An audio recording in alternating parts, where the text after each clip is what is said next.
अच्छा, पिछले कुछ समय की अगर हम बात करें तो कुछ ऐसे मामले इन दिनों देखने को मिल रहे हैं देश में, चुनाव से पहले जो अपने आप में अलग भी हैं, सोचने पे मजबूर भी करते हैं। आपने देखा होगा कि इससे पहले यूजीसी का जो मुद्दा है और शंकराचार्य का जो विवाद है, वो उत्तर प्रदेश में देखने को मिला।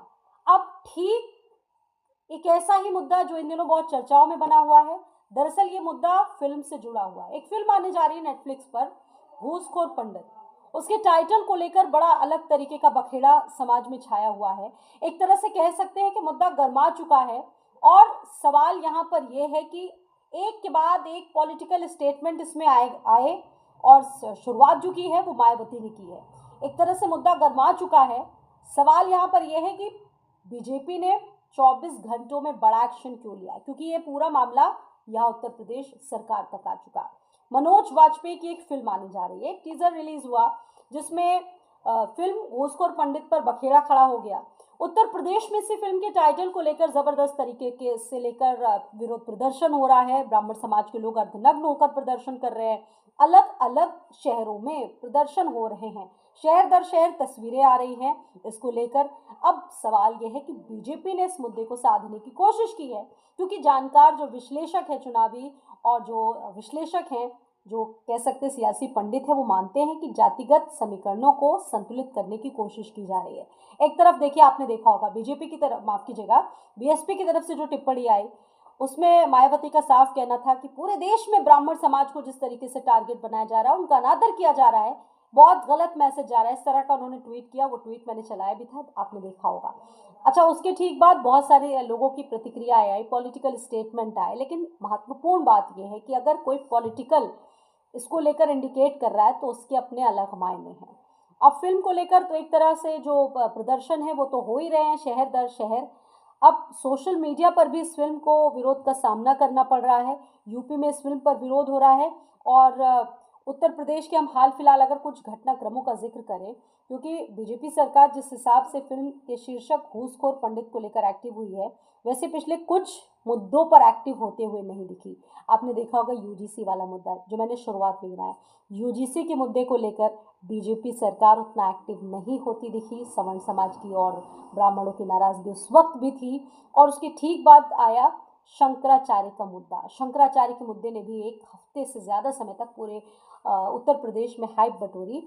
और आपने देखा होगा उसको लेकर भी बीजेपी की तरफ से या उनके नेताओं की तरफ से कोई ऐसी प्रतिक्रिया सामने नहीं आई।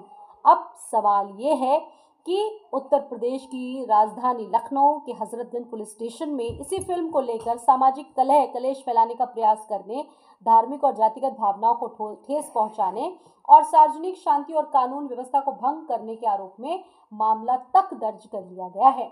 अब इसके मायने हैं योगी आदित्यनाथ सरकार कानूनी कार्रवाई कर रहे हैं। और ब्राह्मण समाज जो अपने आप को कहीं ना कहीं एकदम वंचित समझ चुका था, एकदम अपने आप को अलग थलग समझ चुका था, सरकार को भी लगता है, बीजेपी को लगता है कि कहीं वाकई में बीजेपी हम ब्राह्मण समाज हमसे अलग थलग हो गई तो अगले चुनाव में होगा क्या। इस वजह से त्वरित कदम उठाए गए, ये भी सियासी जानकार मानते हैं। और ब्राह्मण समुदाय के खिलाफ मुख्यमंत्री योगी आदित्यनाथ ने ये जो चीजें हुई हैं इसको लेकर एक मूड बनाया है।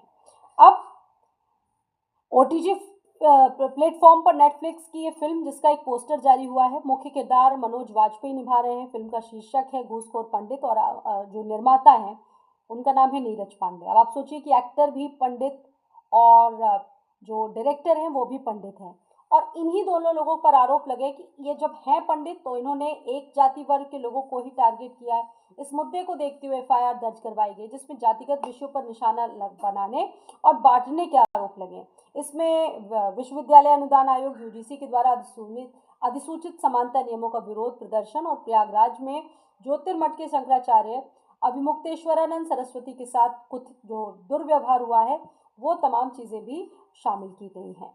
अब यूपी सरकार के फैसले को मायावती ने एकदम सही कदम बताया है, क्योंकि पॉलिटिकल स्टेटमेंट सब तरफ से आए। अब चूंकि इनमें एक्शन लेना तो मुख्यमंत्री योगी आदित्यनाथ का काम है, क्योंकि प्रदेश में उन्हीं की सरकार है, और जब तक सरकार स्वतः एक्शन नहीं लेती है तब तक आगे कौन बढ़ेगा। दूसरे दल के लोग खाली स्टेटमेंट दे सकते हैं, ट्वीट कर सकते हैं। और अब चलिए ये कहा जा सकता है कि इससे आगे बढ़कर मुख्यमंत्री योगी आदित्यनाथ ने काम किया और खुद बहन जी यानी कि पूर्व मुख्यमंत्री रही मायावती ने उनके इस कदम को मुख्यमंत्री योगी आदित्यनाथ को सही कदम बताया है। वहीं यूपी में फिल्म के खिलाफ जगह जगह एफआईआर दर्ज हुई है और एक ट्वीट भी मायावती ने इसको लेकर किया था। और अब सबसे बड़ा सवाल ये है कि अब इस तरह की टिप्पणी हुई है।